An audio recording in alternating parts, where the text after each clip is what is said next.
इथे आहे ना, हा माझा संध्याकाळचा स्वयंपाक आहे. तर इथं मी 5 वाजता झाडून वगैरे घेतलं, फ्रेश झाले, दिवे लावले, चहा करून घेतला आणि थोडंसं बसलेच होते.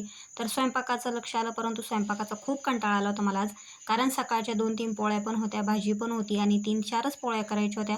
मग कंटाळा तर येणारच ना. परंतु जेव्हा-जेव्हा मला स्वयंपाकाचा कंटाळा आला ना, तेव्हा-तेव्हा मी काय करत असते, भाजी-पोळीची अशी म्हणजे पूर्वतयारी करून घेत असते. पीठ भिजवून घेते, भाजीची तयारी करून ठेवत असते. छान असं मोबाईलवर स्वामी महाराजांचं प्रवचन लावून देते. कधी जे लीलामृत असतं, अध्याय वगैरे ते लावून देत असते. ते ऐकता-ऐकता असा छान स्वयंपाक होतो बघा आणि कंटाळा अजिबात येत नाही. इथं पण मी तसंच करून घेतलं.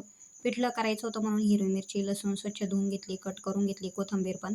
नंतर कढईमध्ये तेल टाकले, जिरे टाकले, लसूण टाकला, हिरवी मिरची टाकली, कोथिंबीर टाकली, ते चांगलं फ्राय होऊ दिलं आणि डाळीचं पीठ कालवलेलं होतं ते पण टाकलं. छान एका म्हणजे कमी गॅसवर मी एका साईडला पिठलं शिजवायला टाकलं आणि एका साईडला चपात्या चालू केल्या.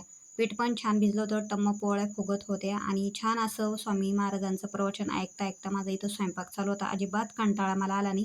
तुम्ही सुद्धा एक वेळेस नक्कीच ट्राय करून बघा. ज्यावेळेस मी आम्हाला जेवायला घेतलं ना, त्यावेळेस अशी छान ताटं सजवले, मीठ, कांदा, लिंबू, पिठलं, पोळी. परंतु व्हिडिओ चालू केला होता मी, व्हिडिओ अजिबात चालू झाला नाही.